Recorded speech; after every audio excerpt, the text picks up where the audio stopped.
Good morning. This is Jeff Scott. This is May 15th, 2016. This is my weekend review. It is approximately, I'm guessing around, look at my phone, 10 in the morning, almost 11 in the morning. So obviously futures are not out. You'll be seeing this before futures open anyways.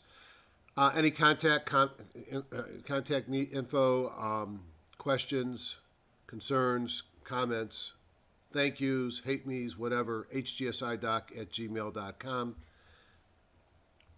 Disclaimer: this is for education purposes only. Anything I recommend is in the spirit of education, not investment advice. I'm a doctor, not a broker.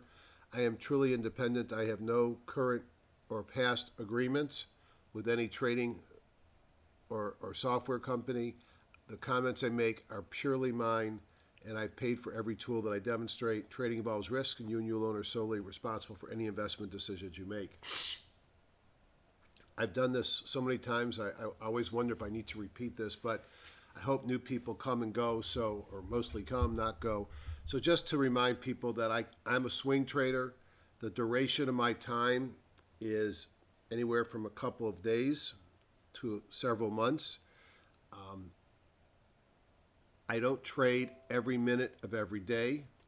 I travel a lot, which means I use buy stops and sell stops to get me in and out of positions. Often I decide my trade, like I'm going to do on my 2 picks this week, before the market opens and before I get on a plane. I classically trained in CanSlim, learned all about O'Neill stuff, improved by Morales and Katcher, made computerized by Ian Woodward and Ron Brown, who also did some improvement, I believe. And that was a great start. Now, if you're a CanSlimmer, you notice that CanSlim hasn't been working, and that's because CanSlim is a great breakout in fundamentally strong stocks from a sound base or cup and handle. That's not what the market is today. And I had to expand beyond CanSlim. George Lee in the lower left-hand corner is just a fantastic trader. We've shared a lot of the same influences. We also share the podiums from time to time.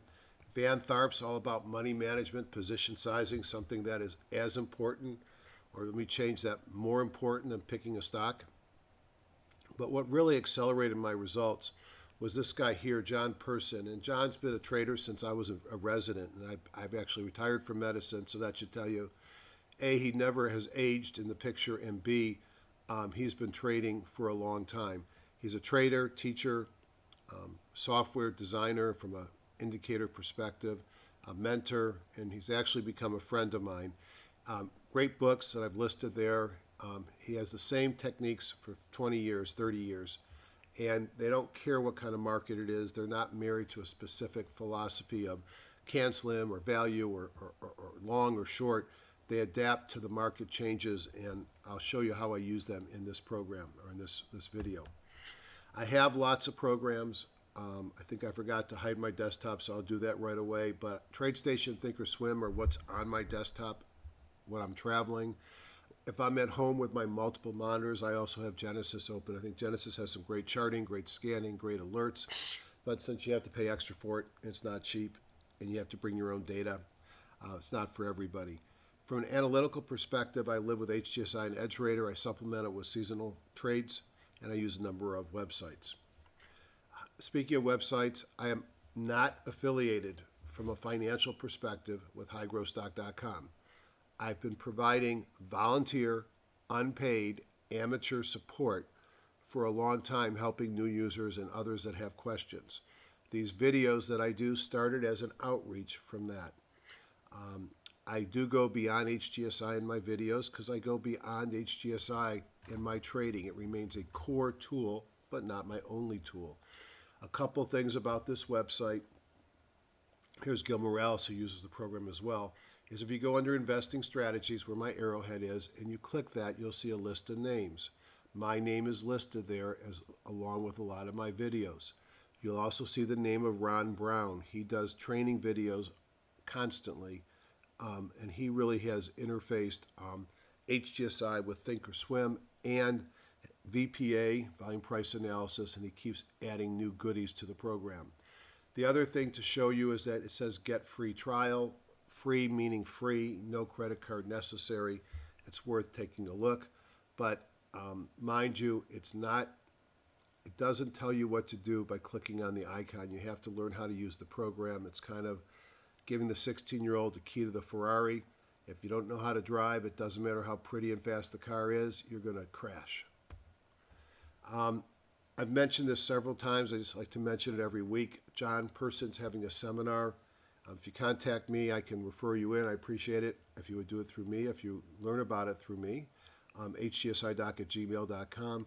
I'm also throwing in a bonus session on Friday, $400 for those who are not attending John's meeting, $300 for those who are. And although I will be speaking at John's meeting, it's not really an HGSI meeting, it's a John meeting with a little bit of me. I'm going to give sort of my HGSI Unleashed talk all day on Friday. The PUG Way stands for Person's User Group. That's a user group that I started at one of my meetings a year ago, pretty much almost exactly a year ago. Stock patterns are cyclical. Where are we? I'm a broken record. This has been very difficult I think, to tell where we've been, because it's sort of like we truncated the top of this, and it's like we're up and down, resistant to support. You're going to see a short pick today, because I do think we're getting to that point where it's time to be very careful and remember about protecting cash. We could still see another leg up, and that's what's happened every time I've wanted to throw in the towel. I'm not saying it's different this time. I'm saying that the seasonality is not in our favor. I'm saying that there's some things I don't like on the charts, and I'm certainly more cautious. If I'm more cautious, that means I'm buying bear call spread or selling bear call spreads. Since I don't think the stock's going to go up, I'll sell a call close to the money, but I'll buy a call further out so I don't get infinite losses. I'll buy puts. Puts versus shorting stock. Puts, you pay a premium, but your risk is the premium that you pay. I'll sell naked calls on things that I don't own or on things I do own. Those are a little bit more risky if you don't own the underlying, because you could get a move against you. And I'll buy contra ETFs. In fact, I had a big contra ETF in the money call position execute on Friday, and I forgot. So I could have a call from my broker on Monday to move some money over. I'll just cash the position and go back into the next option strike. I play options on contras as portfolio hedges. And last week I talked about how I expected a bounce. When we didn't have a continuation on Wednesday, I went short big time. And for me, going short big time meant TZA puts on the Qs. It meant SOXS short. It what else did I buy? Dog. I bought a number of different ETFs that go up when the market drops, and I usually buy options on them because I don't want to marry them. I want to have them for a week or two. But I really am concerned about the market here, which means it's going up on Monday because I'll be contrarian. Wasn't up on Friday. This was Friday's sector review, and I don't need to tell you anything. It's all sea of red. Where was the strength? Biotech. I said a couple weeks ago it was too early that I thought healthcare was coming up. And this is a season where you might expect that. And a lot of those little biotechs started to move on Friday or this week. Some of the airlines, but these things have been beaten up so bad they're just doing an oversold bounce. And a couple of miners, but for the most part, it's a sea of red out there. What about from the major markets? So we can see a couple things. Excuse me. Excuse me. I'm going to stop this for a second and try and prevent that from happening again. Okay, we're back. For the major markets, so I like to look at the same thing in different platforms. A little bit of twist. So this is the E-minis. This is the NASDAQ 100 futures. This is the YMs. And this is the Russell futures. This is the VIX. And the last thing in the lower right-hand corner is the dollar. Now, first thing you'll notice is we got a sell signal came in, a John sell signal on the E-minis. Not yet on the NQ100s. We have a sell signal come in on the Russell futures. I mean on the Dow futures rather, and the Russell futures are in a sell signal from back here. The VIX is sort of languishing up off its bottom, but not much. And the dollar is right up to, we'll look at this closer on another chart, the 50-day moving average. For all my charts, I use the same moving averages regardless of platform. Typically, the green is a 17-day simple. The yellow or blue on a white chart is a 50-day simple.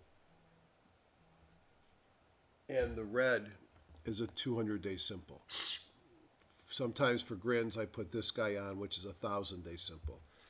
Hint, it's not a good sign for the bulls when the 1,000-day simple moving average is showing up on one of my charts. So as you look at these, all of these are struggling at an area that might be considered support. NQs failed at the 50. The E-minis are right at the 50. The Dow has failed at the 50. The Russell has failed to get above the 200. That's not a very bullish story. If I look at the weekly, you step back a little bit, you certainly see sort of a topping formation that's been going on for some time. Now, I've heard bullish comments about different names for this type of formation. Sometimes it looks like a head and shoulder. I don't think it looks that much today. But a break above this neckline here would be very bullish, and it looked like we did, but we fell back into the pattern. So clearly this looks like a topping across all of those indexes. And notice that the NQ and the Dow had new sell signals this week. And it looks like the Russell as well. And then on a monthly, again, taking a further step back, I think it's pretty clear that went from a nice trending environment here to a very loose, choppy pattern. And that's why it's tough to make money. A loose, choppy pattern is not the easiest to trade. I like to look at the daily, weekly, and monthly of those indexes at the same time. First column is E's, minis, then NQs, Russells, NYSE, and Dow, daily, weekly, and monthly. And I just keep looking just to assess the health of the market. And the market, to me, still looks like very toppy. This is a bothersome slide. It's looking at the rate on the 10-year Treasury bonds. Why is it dangerous? Well, if you owe money and you have a adjustable interest rate, this is a happy chart because you're not revising up anytime soon. If you're tied to LIBOR or anything else, your rates are great. It also means banks aren't making any money, and I think it means the economy is still struggling. There's a happy zone, maybe between 2.5% and 3%, whereas I think it's the most bullish for the market. If it gets too high, then the market thinks the economy is going to be ground to a halt. If it's too low, I think it's a sign of economic challenges. And as you can see here, there's certain things that are a low rate environment is good for. REITs, although they sold off this week, and MLPs. Maybe people think rates are going up, which is why some of these were weak this week. But from a rate perspective, it doesn't look like it's going up anytime soon. Maybe that means June's off the table. AD lines, not a big change this week. They both rolled over a little bit. The white is being the AD line. The yellow is the S&P. I realize it's difficult to see. The small stocks rolled over before the big stocks. The big stocks are still right below an all-time high, and no question the small stocks have been the weak ones. If you look at percent of stocks above the 200-day moving average, we turn back at about midline here, and the stocks above the 40 are dropping down to 50-50. I don't know what the middle means. I know that when I have all my stocks above the 200-day moving average, that the market's going to come down. When I have all the stocks below the 200-day moving average, the market usually bounces up, and the same with the 40. So I look for extremes. If I look at the number of stocks with a new high versus new low on a 3-month or 13-week horizon, you could see that new high-low ratio a couple weeks ago hit a 10-year high, which meant we really had a big move. And that's backed off, and we're getting to the point where we might expect a bounce, but it can still get considerably worse. And then the McClellan, this is a weekly oscillator, is negative, but I guess the point to this to me is that it's not at an extreme, and again, I use most of these things looking for extremes. The buckets, I look at the S&P 1500, I apply a Bollinger Band to every stock, and I look to see how many are above or below the Bollinger Bands, how many are above and below the midline of the Bollinger Bands, and then within the Bollinger Bands, I make 10 buckets, and one above and one below, and I see where the stocks are. Well, I don't really do that. I hit Edge Radar, I hit one button, it does it for me. Last week on the left, this week on the right, we've become increasingly bearish with now 66% of the stocks in the S&P 1500 below the midline.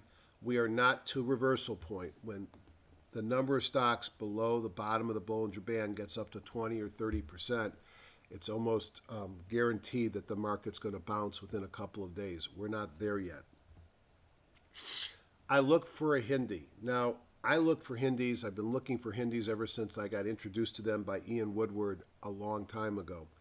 And Hindenburgs are a sign of capitulation. They're a sign of the pros getting smart.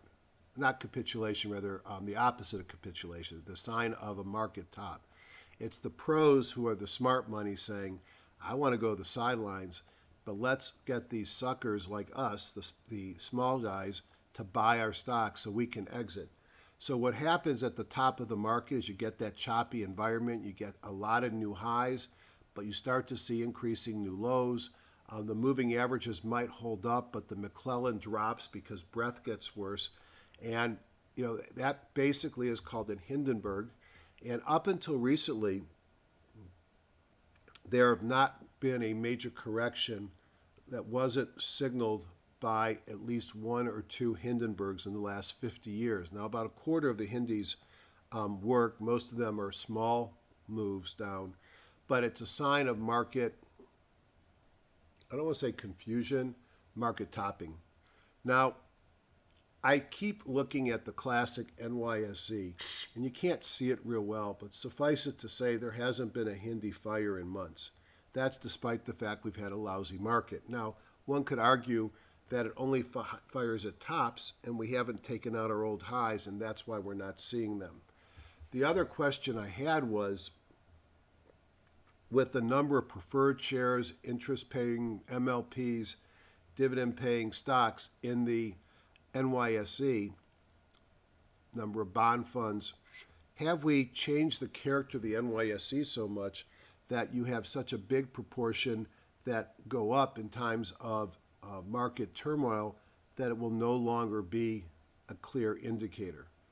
So I decided to run the HINDY versus the Russell 3000. And as you can't see, but you might be able to see, we actually had a HINDY fire on Thursday. And if you go back to around the middle of the first week of December, you can see that we had 3 HINDY falls in a row. I'm not saying that this is a replacement. I've got work to do. I'll have to back test it. I'm not sure the Russell 3000 has been available. For those that don't know the Russell 3000, it's a combination of the 1,000, which are the 1,000 largest stocks, and then the 2,000, which are the next 2,000 stocks. So those are 3,000 stocks, multi-industries represented, less weighting towards bond funds and preferred shares as the NYSE. So I know Ian has sort of been on the sidelines a little bit, but Ian, if by any chance you take a look at this, email me what you think. Are we looking at the wrong symbol list? Bull signal retreat. Last week I talked about a bounce. The bounce came on Tuesday. You could see we had a lot of kahunas across the board on Tuesday. That's the blue here. And we shifted out of a red sell signal to a line of yellow. But I guess John calls it an equal and opposite. I called it a dagger to the belly of the bulls. We had a line of kahunas to the downside the following day, which is why I went back on the short side. Canaries in the coal mine. I have a number of lists of leaders that I look at every week. I look at them every day because you put together a list of leaders because leaders have a tendency to fall harder and faster as an early warning sign. The Canaries, the Facebook, Netflix, Google, and so on and so forth, as listed in the box on the left, have been leaders of this market for quite some time. They've been struggling as well since the market topped last year. The leaders continue to struggle. They went sideways this week. So stellar reports from Amazon and Facebook couldn't resuscitate the miss by Priceline, the tired feel and look of Netflix. Apple can't get out of its own way. LinkedIn sort of actually had good earnings. Tesla I thought was a little bit less clear how they were doing. So Canaries went sideways. This is a list of leaders I put together in March who I thought would lead the market up, and you can certainly see just a big move up off the market. A lot of consumer staples in here, and dividend payers. Well, they peaked, and they're going sideways to down, and they failed to retake their 50. So we're either going to see the market roll over near here or just continued churning of leadership, and that may be all that happens. You have to know your information, your news, and your earnings dates. The good news is this has been a challenging earnings environment, and there have been some major winners. I mean, Amazon, thank goodness, because that's my largest position, was a big winner. There were a lot of dogs.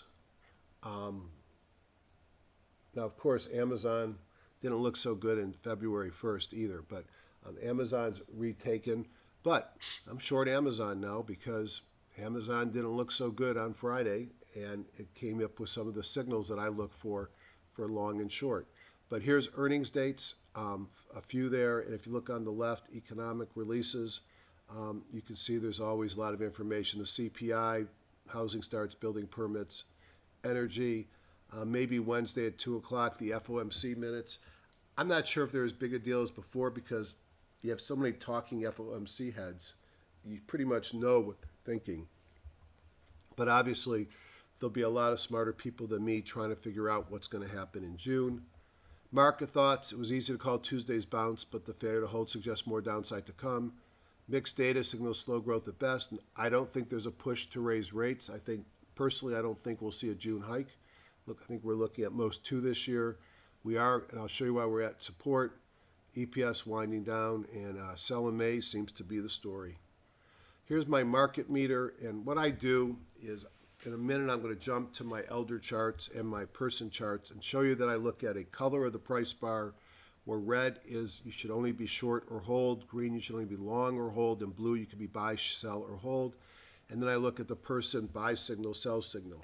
So I could see when I look at this, for the short term, I see more red on both the indexes and the sectors, and that tells me the market is clearly weaker.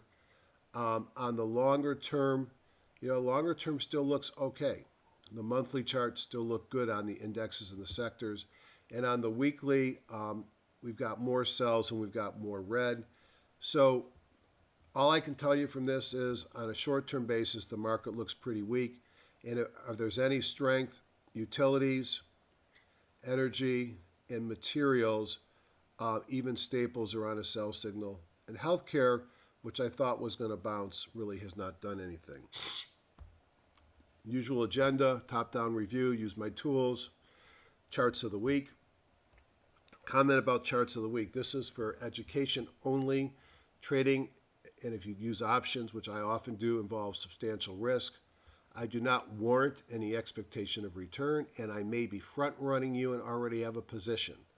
I plan on taking trades if they execute, so I can discuss on the following session, and I don't do this to provide stock tips, but to openly discuss how I trade, why I chose a specific stock strategy, and where I take profits. Last week was not a good week to pick a long stock. Obviously, the indexes were down. We did okay.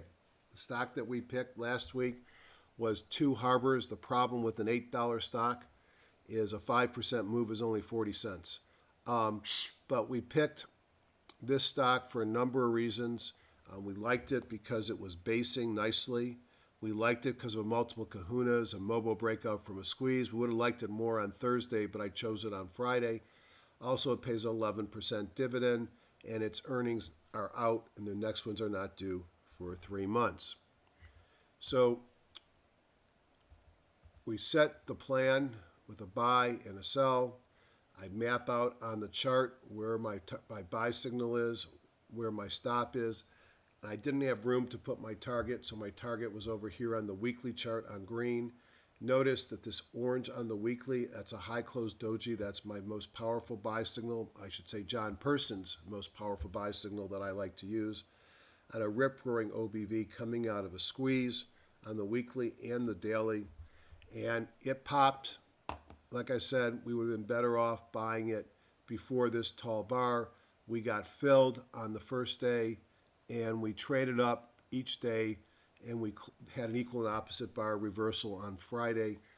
I'm still in that trade. It's not been a big move by any means. I don't think I expected it to be a big move. We're up about 3%, and what we're going to do is we're going to raise our stops to break even. I don't trust this market.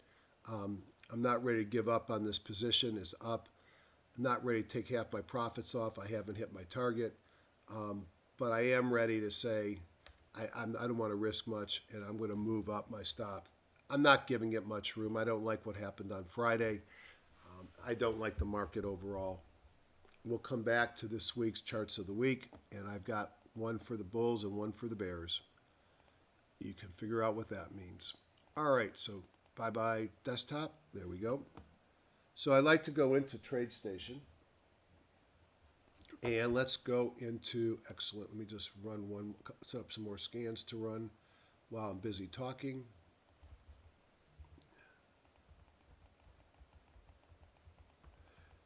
By the way, if you haven't figured out, there's a couple of secret strengths of TradeStation. The scanning is one of them, probably my favorite part of it, on the radar screen, which I'll show you at some point. And then the fact that you have thousands of programmers, trading experts, educators that create indicators within TradeStation, much more so than the Thinkorswim platform. So all I'm going to do is look at that, the elements of that market meter, at least on the indexes. So what I'm going to do is open up the NASDAQ. And what do I see on the NASDAQ? The arrow here is a sell signal. So I've got a daily sell, a weekly sell, and a monthly sell. I mean, that's enough right there. You know the market's weak. The bar has gone from green to blue, green being an impulse indicator buy, or it's okay to buy, red being it's okay to sell, blue is sort of neutral. So we've gone from bullish to neutral on a sell signal.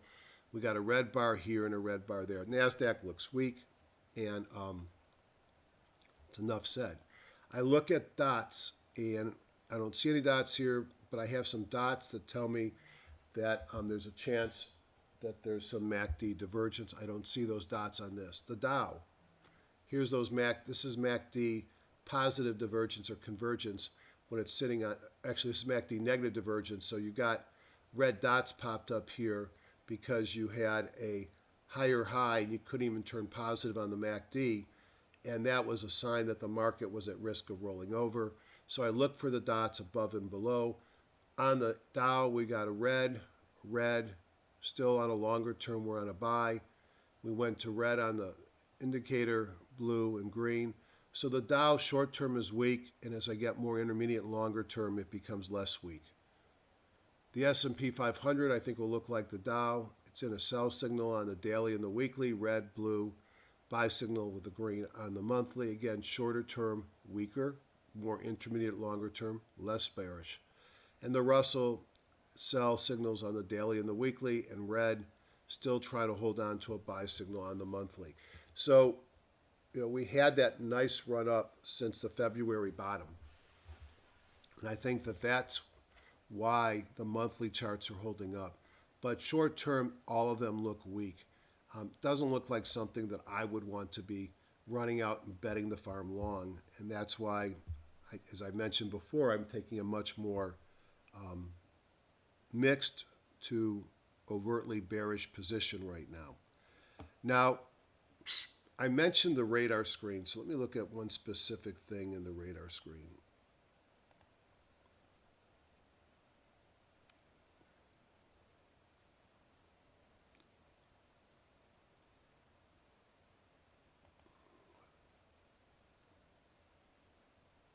Actually,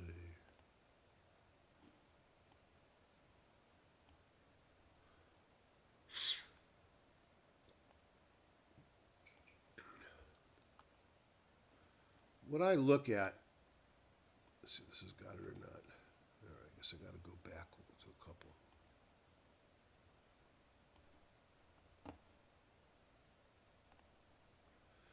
I look at the futures. So this is I look at a number of things. This is the radar screen. The radar screen in TradeStation allows me to put, here's the difference in Thinkorswim, 1,000 instruments from top to bottom. I look at indexes, I look at overnight futures, which of course are not trading right now. I look at the bulls, 3x bulls and 3x bears. And as I go down the list, I have a number of other things that I look at. I look at sector ETFs. This was Harry Boxer's top stocks for 2015. I don't use this computer very often, so I don't update everything. I only use it for these videos. Across the top, I got green candle lows and red candle highs. I have mobile breakouts and breakdowns, pocket pivots, the things that I look for. I'm scanning intraday. This will turn color during the day if it happens. And then I've got John's indicators, and you notice that on the daily here, well, you got a lot of reversals to the downside, which just tells you how bearish the market. Now you notice you've got green happening in the contra ETFs, the 3x bears. So these are things that I can buy that go up when the market goes down. And as I mentioned, I am in several of these. I am in TZA, I'm actually in VXX, I'm in SOXS, and then I'm in a couple of 2Xs as well. So you can actually find, for most of the sectors, you can find a ETF that goes up when the sector goes down, and you certainly can for the market. The beauty of TradeStation is all day long, constantly, this is scanning the market, looking for signals for me to tell me what I need to do. And I put a lot of different indicators in the top. By the way, that's a demo account. I never even trade that demo account, so I don't even look at the numbers on the bottom. In fact, I think I'm like a lot of people in that I use TradeStation a lot for my charting and my the radar screen and everything else, but I do most of my trading in Thinkorswim. I don't think I've done an actual trade in TradeStation in months, and that's because it's so much easier in Thinkorswim. But don't tell my TradeStation account manager I said that. I love TradeStation platform. I find the Thinkorswim interface to be easier. So then I like to look at HGSI. And in HGSI, let me back up. Here's the comment about you're not going to turn it on. It's not going to tell you. It's kind of like that Ferrari in the garage. I can turn it on, but unless I know how to drive, I can't do anything with it. I always start with the warehouse view, and I'm going to go into Woodward and Brown groups, and I'm going to go into Major Markets Plus. Now, I know this is a list of some of the common indexes and major ETFs. And I'm going to look at a top-down view, which ranks these on price and volume. So I'm going to step back. I'm going to see we got some things. This is the Woody indicator for buy-sell. I don't use it except in the market view, but I could see that we're sort of 50-50. Half of them are in buys, half of them are in sell signal. Okay. I could see that the force index, which is a momentum indicator, overwhelmingly is to the downside, and the direction of accumulation distribution is to the downside. So I know we're in a relatively soft market. I look what's strong, the things that go up in a bad market: bonds, gold, commodities, volatility, even the dollar, and then defensive utilities. Notice my friend Mr. Biotech held up relatively well, was only down on the week 0.5%. Come down here, you see the things that we trade: small caps, mid caps, larger stocks. So equity is weak, everything else was a little bit stronger. Okay, I get that. The market was a little tough this week. Let's take a look at the S&P 500.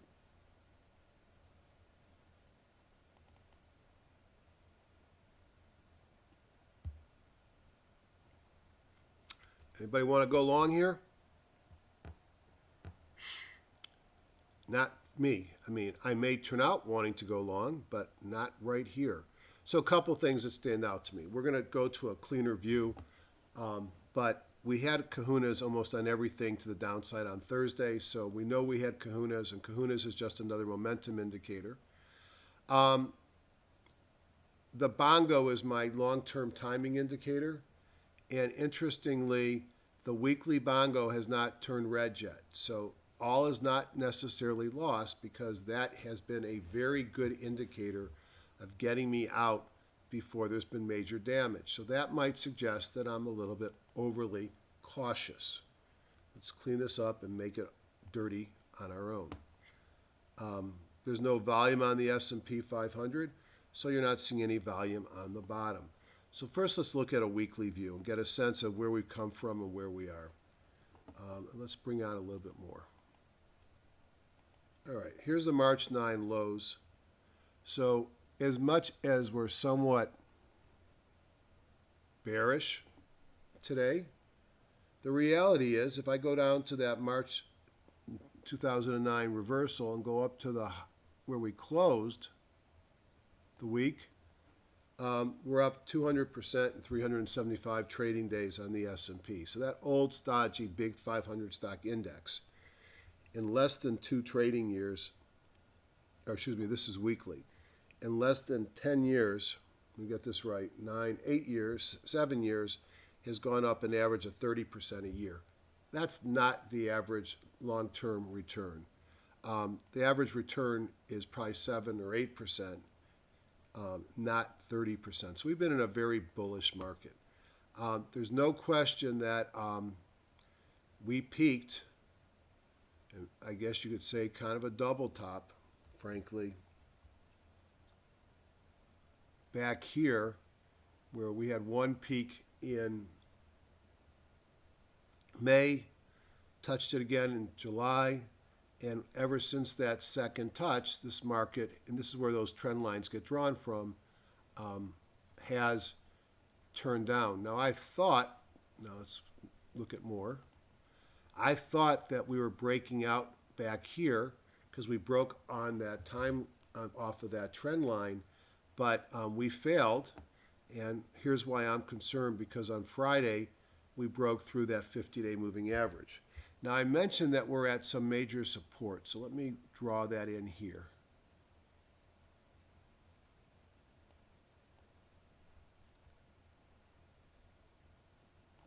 Let me make that even thicker.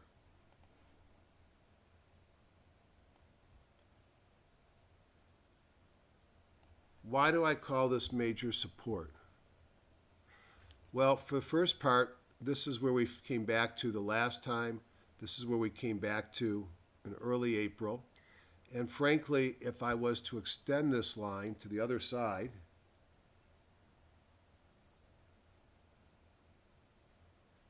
this is back, if I go back to July, where we bounced.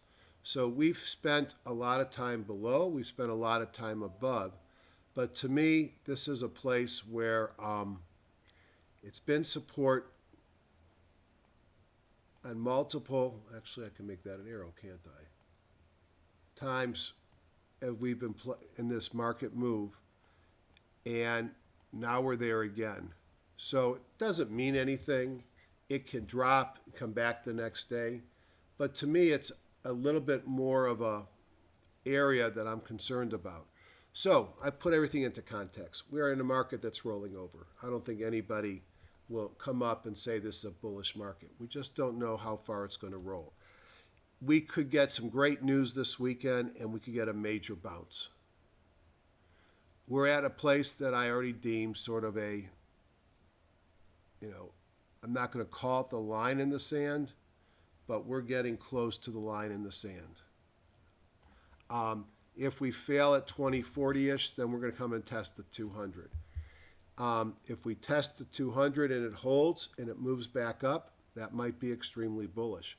But I think the short term, if I was a betting man, we're going to test the 200, and that test is going to be very important. Again, that's just my hypothesis. I revise that. I'm a learning machine. I'll revise my hypothesis at 9:31 on Monday because, again, I can't control, I can't predict. ISIS surrenders this weekend. Iran decides not to ship any more oil. The Saudis get a major oil system blows up. All those reasons could cause major changes in the market and major industry groups. all I could say is I think we're in a market that we're trending down, we're in major chop, and we're at the high end of that choppy range. If we're at the high end and we're trending down, we're probably going to move down. Dow Jones Industrial Average, more of the same. 200's down here at 17,150-ish. I should maybe put this here, make my life easier. The 200-day moving average is at 17,118.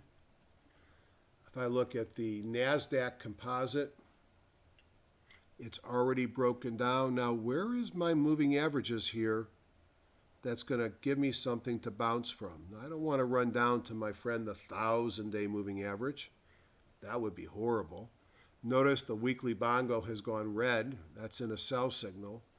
And so are we kind of not where we were a few days ago on the S&P? Did we not hold that support? The NASDAQ, man, where is support? Well, there's short-term support right here, right underneath, kind of like the S&P and the Dow. That's pretty important support. That was the most recent low, because what would happen if we take out that low? To me, it's pretty simple.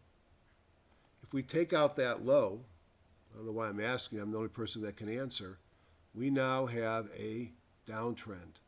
So if we go to a lower low, and we've had lower highs, then definitely this uptrend here is kaput. It's over.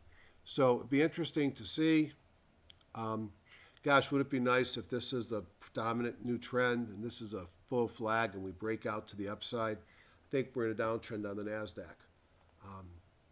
Going to have to break the channel to change my mind. And if I look at the Russell 2000, sitting here on major support, it's already knifed through. Same problem. Lower highs, lower lows. Again, is that a flag off of this uptrend? It could be. That would be awesome if it was.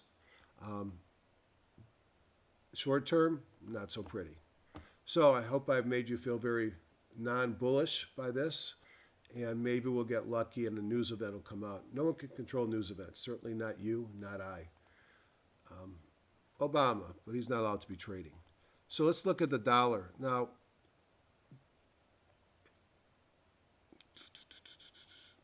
let me check one thing.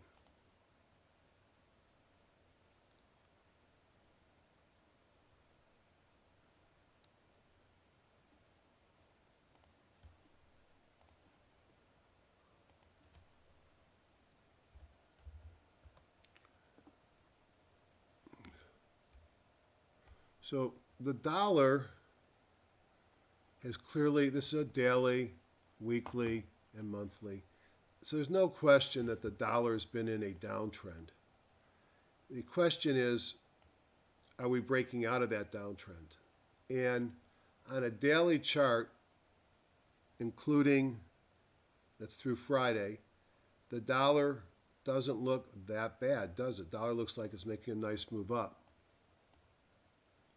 On the weekly chart, clearly in a downtrend, hasn't broken, but had a big move.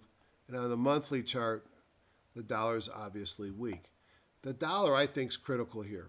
And this is a different, this is a ETF on the dollar, so it's different than what I was looking at. But that kind of looks like a shooting star. Topping tail, doji. I don't think it's any surprise that the market weakness occurred as the dollar was getting stronger. If we form a low close doji, we get a bar tomorrow that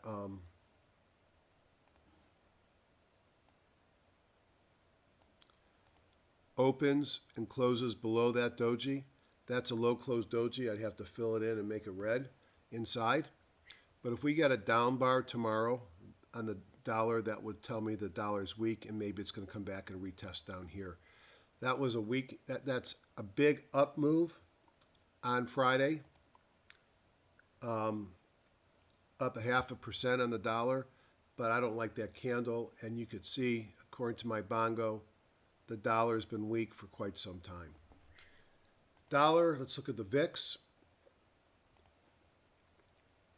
hard for me to say the VIX is participating in the market weakness. We're in a channel here.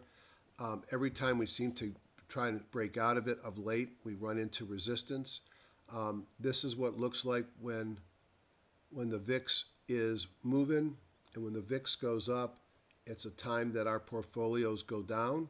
And when the when the VIX falls is when your portfolio makes its most money, because that's the period of time that you want to be long and taking advantage of the ride. VIX is in a long-term sell. I'd expect that this market was in big trouble, and this would be contrary to my opinion that the VIX would be spiking. So the low VIX is positive for the market. If we look at gold and silver, dollar strong, gold and silver really didn't do much this week. Kind of forming a wedge in here. That's gold, but sitting certainly bullish above its 200, above its 17. Notice that my little buy-sell indicator, the Bongo weekly, notice when it went to a long. Yes, is it a late signal? Absolutely. But you would have captured much of this gain, and I would say it was a pretty early pickup, even though a choppy market. So gold looks good here. Obviously will depend on the dollar, but the dollar gives back some. Gold will go up further. And then silver, which has a few more uses than gold, and it seems to be hiding from me, right in front of my face, a little bit weaker than gold, but still a nice move off the bottom.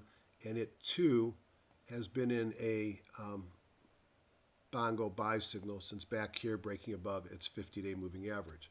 All right, so my summary to date is the market short-term is weak. A lot of the things that do well during weak markets, like bonds, look better.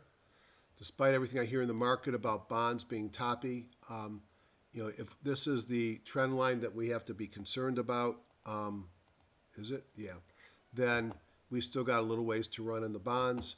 So bonds up, dollar up, not necessarily a good time for the bulls. Let's look at the industry groups. 07. I don't know any other program that's going to do the next step for you so elegantly, and this is partly why I love HGSI. I've got 171 groups. I could rank them by many means. I'm looking for short-term movement in the market, so let's look at two-day force up and two-day force down.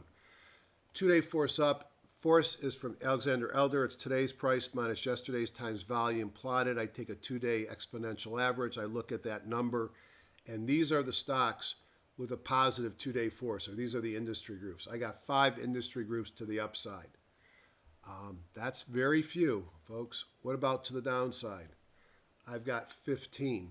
So that's interesting. So I've only got 2 big movers up and a few big movers up and a few more to the downside. That tells me that everything's going to be in the 5-day force.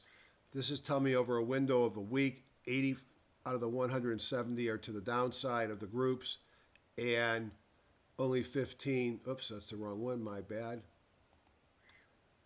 10 are to the upside. So even on a longer window, most of the things that we look at are to the downside. So the market from a industry group perspective is leaning to the downside. So if I look at, and you'll notice that some of the ones that have been up over a 5-day window, like the energy stocks, when I go down here and look at the 2-day down, actually went hard to the downside this week. So energy weak, oil, gas, integrated oils, exploration, midstream, all made it to the weak groups. Diversified banks flipped to the downside this week. And cement, which was another thing in the 5-day. So these are the things that looked weak, but we usually lean towards the long side here. So let's go look at the groups that were up. I only got 5 groups to look at. Gold, as I said, has been strong. Therefore, you'd expect gold stocks to be doing better. I'm now going to flip to my dirty view. I call it my dirty view or my webinar view. And just for those of you that are newbies, and I meet new people all the time, and I tell them about my videos, and they probably go on and watch it once and say, this guy's crazy, and I'm not doing this anymore. The first 2 bars up here, this first one's green, second one's red. Those are my bongos. Weekly bongo on top, daily bongo on the bottom, and this is my buy-sell indicator. And I don't like to be going long when the weekly bongo is red, because the dominant trend, when it's red, is down. So it's still up. So the weekly trend is up, as I mentioned. Frankly, it's been up for most of this run up. We're sitting right on top of the 8-day exponential. Pull back. On-balance volume is trending up. It had a mobile breakout on Friday. I think gold looks interesting. If gold can take out the top of this doji bar, it will kind of be a high close doji, which is a bullish signal, kind of, because it's not really in an overall downtrend. Usually take them more when they're in a downtrend. Newmont Mining, if I wanted to be going long a gold stock, it's had a big run. Looks like a good buy point. Would say the same thing about American Barracks. It's pulled back a little bit. I'd rather be buying it off the 50. When you buy it up here, it's a little bit more risky, but I think it's still going higher. CDE, I think they have a more mixed basis. They broke out of a recent, not really a high base, but a new pattern up here. Mobile breakout from a squeeze, everything turned green. Doesn't make any money yet. So those are some of the gold stocks. And I only look at the ones that are performing better than the average. Why would I want to buy the laggards? These are life science stocks. Don't know much about some of these. I'm just curious, do they make diagnostic? Do they make molecular testing? What do they do? Laboratory analytics. All right. So these are all companies that do support healthcare. Notice the bongo is red on the weekly. I don't usually buy weekly bongos that are red. Stock's clearly been in a downtrend. It did have a kahuna on Friday, a PSAR reversal. I'll be watching what this one does. Myriad Genetics, again, it's in a downtrend. Mettler Toledo, not in a downtrend. I don't know about you. I can't buy a lot of shares of a $371 stock. But I could buy options on it. Certainly in a nice uptrend. Big long bar doji day on Friday. I probably wouldn't touch this one yet. I'd rather have it come in and buy it off the 50. Sometimes I'll set some buy stops down here, and sometimes I get lucky, like you may have gotten filled on this day here. But hard for me to chase that. Agilent, a little bit more reasonable to chase. It's breaking out of a area that, well, this has been an interesting area. So I'll go back to this side of the chart. But I didn't pick this stock this week. Maybe I need to reevaluate. So it's getting right up to an area that it's turned around before. So that's bothersome. However, if it can break above this and hold, this might be an interesting play. Obviously, group strength. By the way, this is the industry group. Not that strong. It was strong here. It's just positive versus the others being negative. Not much in the way of earnings per share growth. Other things here, this is my high jump bar. So this is the bongos. This is accumulation distribution. The fourth and fifth are the force index. The top bar is always the longer. The bottom bar is the shorter. The high jump bar I'll teach you someday in the future. Red candle highs. The green line's a green candle low. Then I got 3 radars built in. I got a Bible gap up bar, a squeeze bar, and a Bobo bar. Candlesticks, the same. Green 17, blue 50, red 200, simple moving average. The red dots are PSAR, Wells Wilder trading system. Down here we can ignore, that's a relative to system thing I'm playing with. These are pocket pivots from Morales and Catcher. This is on balance volume, and these are my kahunas, which are another momentum indicator. Blue and green are good, red is bad. So here's a stock in an uptrend at fairly major resistance with a supportive bongo. A break above it and hold, that might be interesting. Not yet. Rockwell, nope. All right, that's the index. Not a whole lot of exciting here. So if you're bulls, sorry. Allergan had a big week last week after having fallen here. So if you are a bottom fisher, it's hard to believe bottom fishing a $200 stock. If you like to believe that this guy is not the next Valiant, and there's no reason to think it is. This is another serial acquirer. They already have an offshore from tax purposes. The reason the stock dropped so much was because its merger with Pfizer fell through because of the Fed changing the tax rules. Don't know what to make about this quarter where it looks like they had no revenue. I don't think that was real, unless they had to pay out as part of the breakup. I don't know. Bottom line is the stock's in a downtrend. I can't say this is a bullish position. You see the bond goes red. I put this guy on your radar and look for an opportunity to get in this stock. I think Allergan's a great company. I don't think it's Valiant, and I think it goes higher, but it's not necessarily at a great buy point. Taro Pharma, don't know anything about them. Below midline, Lanet. You know, this was once a great company, a great stock. I can't say it's a great company, but notice the pattern. You don't want to be long this one until you get some momentum to the upside. And as long as it's below the 50 and that red bongo is there, I don't want to be touching it. I want to point something out. Notice my weekly bongo. It started going red here. Let's go back further. All right, so that's a little far for me to go back. I want to go back to when the stock was in the big, all right, that's where I want to go.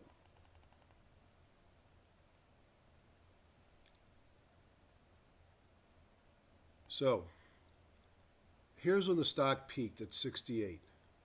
Here's when my weekly bongo went positive. All right, you could argue you gave up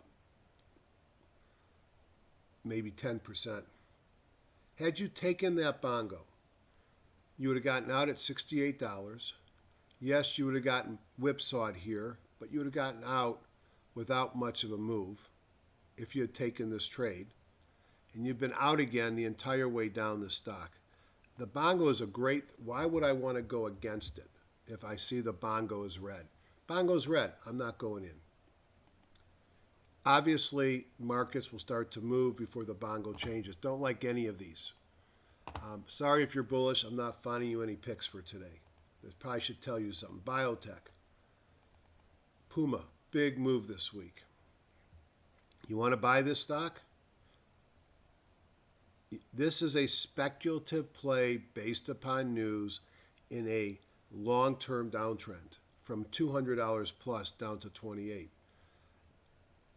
You're only buying this stock for a very short-term move or because you got some insider information. Its relative strength rank is 2.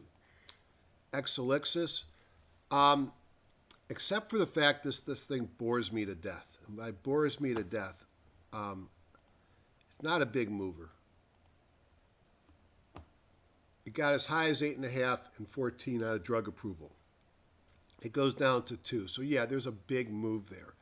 But, you know, its old highs are at less than 7. It's at 5.5. So that's a 20 to 30% potential move. So that's not, to me, I guess that's a big move percentage-wise. It just, to me, it always lives in a relatively narrow range. However, I've got sort of a cup, maybe a handle and a breakout. Maybe it's just a big cup. Whatever, my bongo is green. A mobile breakout from a squeeze. Breaking out here, OBV is heading up. I would say Exelixis has a lot of features that look attractive. Doesn't make money. It has an oncology drug whose indication is expanding. I would have to believe they're a takeout candidate. Market cap is 4.5. I didn't say that. Market cap is 1.2 billion for a company with an approved cancer drug.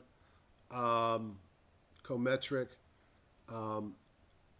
I think this company needs to be taken out, and maybe something's going on here. So I might be going long Exelixis. I got to put this in my buy list. And all right, what else do we got? So I actually found something I like. Can you imagine? Concordia? No. This one's been a KKR takeover candidate. I look at its earnings per share growth down here. This is next quarter, the following quarter. Trades at a multiple of 7, pays a small dividend. That looks great. Unfortunately, I got to participate in this bar. Not this bar, my bad. Same type of bar. I went into the stock somewhere around here, and then it just dropped, and I got out. Bad memories. It isn't a long-term buy signal on the bongo.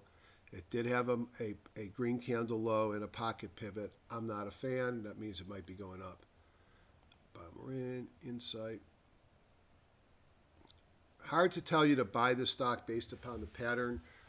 I don't have any current relationship with Insight, although I seek to do business with them, so I'm going to be very tempered on what I say. As a non-insider, I will tell you they've got an amazing portfolio of cancer drugs. Another company that I don't know why they're not bought out yet. Maybe it's because their market cap's so high at $13 billion. They got a neat pipeline, but I won't buy it because my weekly bongo is red. Weekly bongo is a combination of 3 Wells Wilder RSIs and a moving average on price. I was one of the inventors of this back during the dark days of 2007, 2008. We back tested it, we forward tested it, and it's the best thing that I have that is automated that tells me when to be in and out of the market, and it's damn good, but it's not the earliest in and it's not the earliest out. I still am careful about taking trades when it says to be out of the market. This one looks interesting. It's right below the PSAR dot. It's sitting on the 50-day moving average. It did have a mobile breakout, and it had a kahuna. So there's interesting things going here, but it's pretty deep in the pattern, and that's what I don't like about it. So I found one. We're just doing such a great job, and then I might find something here. These are building and residential equipment and systems. A little bit different story here. You got a stock that's in an uptrend, sitting right above its 17-day moving average. Notice the bongo went green. As I said, it's not early. Back here, which wouldn't have been that bad of a time to get in. You've had a little bit of a run up here. It's still green. Everything's green. It's in a squeeze. Makes money, small dividend.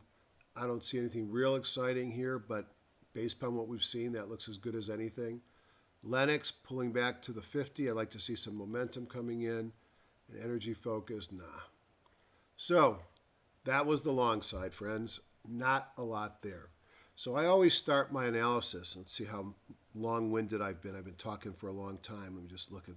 So I'm at a little bit over an hour. So let me spend about 15 more minutes of showing you how I supplement my top-down analysis. There are a number of scans that I run in HGSI. The way you scan in HGSI, there's many different ways. I like to go to all securities, and then I look at views. And so one of my favorite scans are stocks that are pulling back to the 50-day moving average that have momentum coming in. So that view is a combination of a filter, which narrows the number of stocks based upon my criteria, and then a ranking module that tells you which one should come to the top, which one has the most momentum. So by definition, these stocks should be stocks that have been in an uptrend. They've pulled back to the 50-day moving average, and they had momentum coming in. Now, unfortunately, a lot of takeout plays are in the same story. You notice there's no industry groups for most of these. That's because they're mostly bond funds. That's interesting in itself. So let's look at Questar and see if it meets my criteria. It's a takeout. So here's the 50. The blue bar is the kahuna. I can't tell you anything about a takeout. Chiming power looks like a takeout. It's going sideways or take under. I don't see one here worth talking about. I might come back to that one. All right, so what I'm looking for are stocks like this one, High Income Opportunity, NMZ. I'm not saying to buy it. It's thinly traded. It's a bond fund.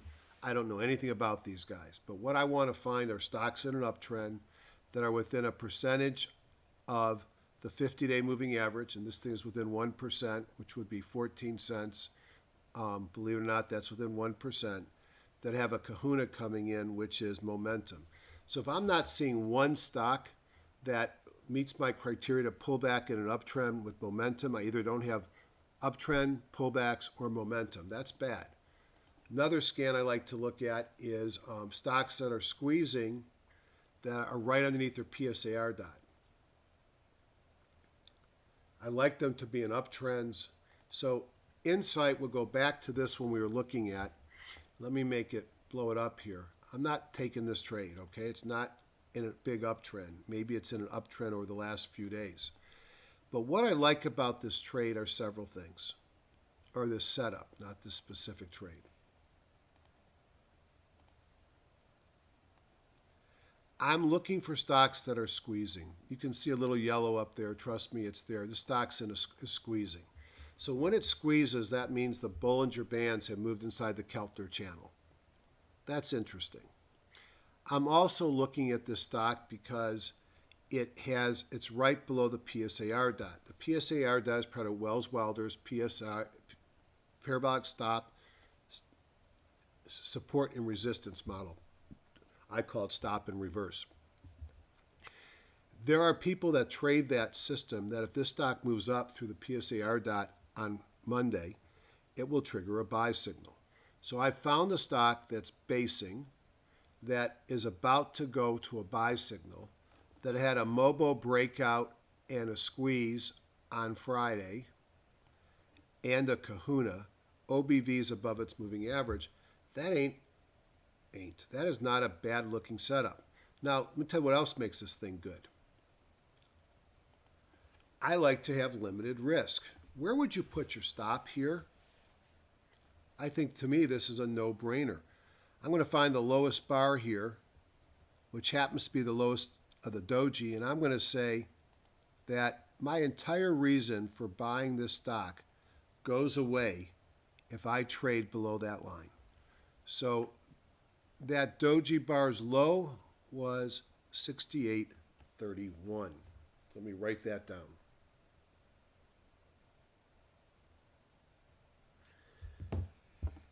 I only want to buy the stock if it takes out the high,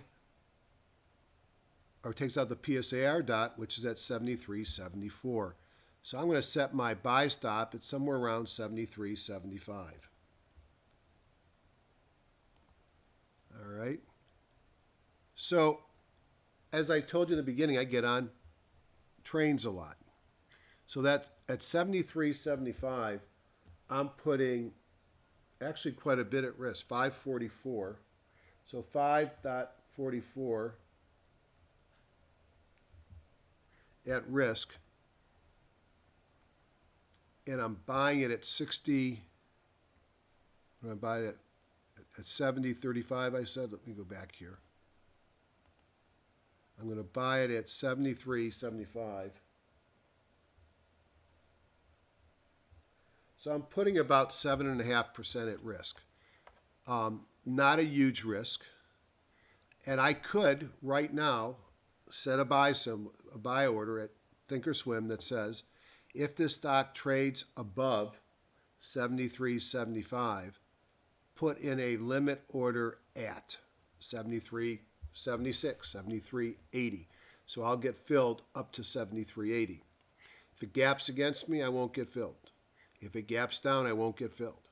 And then immediately upon setting that buy order, I can set a stop. I get on my plane, it's United, I'm too cheap to pay for their internet access. I'll get filled if the market moves up. I'll get stopped out if it crashes on purchase. If the market gaps up or down, nothing happens. Why was this a good setup? Because it's squeezing, so I've got a relatively, not tight stop, but reasonable stop. I'm in a reasonable buy point. I just don't like that red bongo. So I look at the next one. Kearney Financial. Uptrend, sort of pull back to the 50 here when it showed up on that screen, especially when it had that kahuna down here. I'm sitting below the PSAR dot. The bongo weekly is green. Same type of a setup. I could put my stop maybe down here. I could put my buy above here. And here's another potential trade, and that one's got about 4% risk.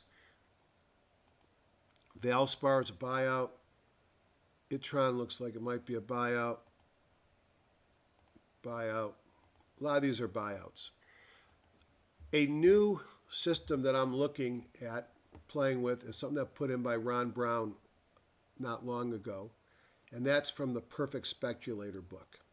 And Ron, as always, does a great interpretation and creates a scan that helps to find stocks that would have met the criteria from the perfect speculator. And there's some great stocks there. One that we went long with a while ago was Boston Scientific.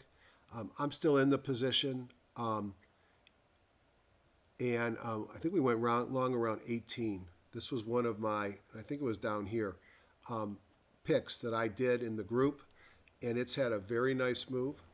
NVIDIA had a big gap up on Friday. Bible gap up still looks buyable to me.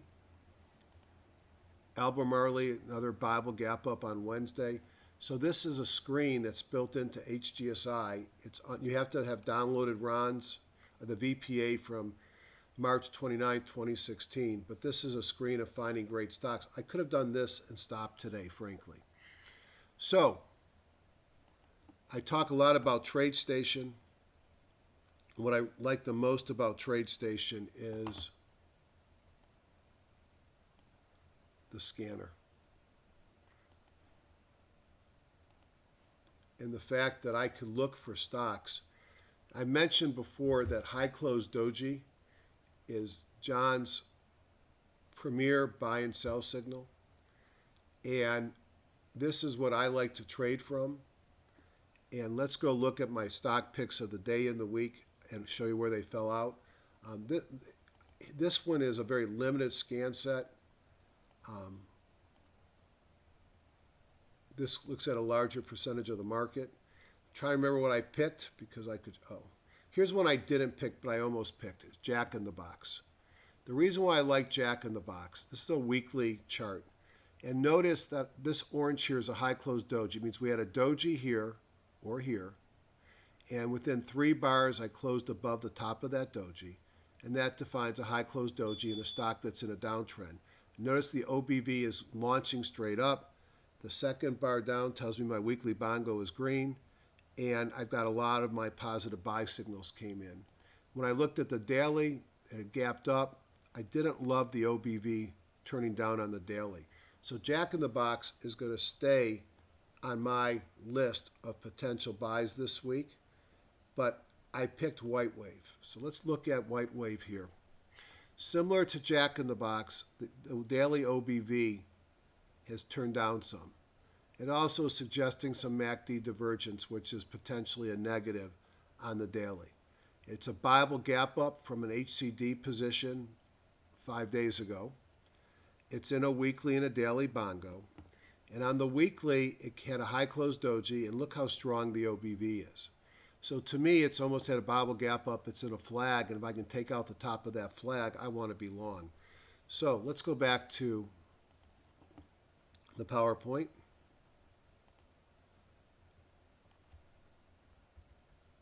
So here is this week's chart of the week. So again, this is for educational purposes only. They're not suggestions for you to buy or sell. Here's White Wave. All the green arrows are good things. That's supposed to be green, not blue. Whoops. What's good here? We've got everything green up here, including my weekly bongo. We had a Bible gap up a couple days ago out of a mobile breakout from a squeeze. We had pocket pivots, a kahuna. We did have a kahuna to the downside earlier, middle of the week when the market suffered. There are specific rules about a Bible gap up, how to trade it. The way I would look at it is I would set my stop a little bit below the bottom of the bar that had the gap up, and then you could either buy it here or you could take a more defensive position and make a trade above the top of that bar, which is what I decided to do. This gray bar here is group strength. When I looked at it in TradeStation, we talked about before, I don't like necessarily this pattern here, but it's sort of a pennant forming after a Bible gap up. If I could get the same amount as a breakout from here, I'd be a happy camper. It's certainly down in its pattern. You can see the high close doji and the movement here. So I decided to put a long order in at 44.85, stopping it at 43.26. My target is over here at 44.85. I'm risking $1.59 a share. If I can lose $2,000 on a trade, I can buy 1,250 shares. Because I want to be an equal opportunity provider, I'm going to talk about Illinois Toolwork. Illinois Toolwork, and let's look at it on a regular chart. I don't give many shorting recommendations here, and I don't give them because shorts happen so quickly that over time, if you don't manage them right, I could be right and you could end up losing money and getting mad at me. So here is Illinois' tool work. So on a regular chart, this looks, let's go to weekly, talk about topping pattern. You know, it's been in a big uptrend. I've had 3 weeks in a row with a doji, and then I had a low close doji on Friday. My OBV on the weekly dropped below its moving average. I am in a long-term buy signal, and that's a bothersome thing. That's on a weekly. On a daily, as you can see, my daily bongo went red up here, but my weekly bongo is still green. Distribution now yellow. Forces turned down. A mobile breakdown in a squeeze. A PSAR reversed above. That's a sell signal. That's a high close doji. And my OBV is breaking down, and my group is turning down. There's a lot to not like on this chart. If I go into TradeStation and I look at Illinois tool work,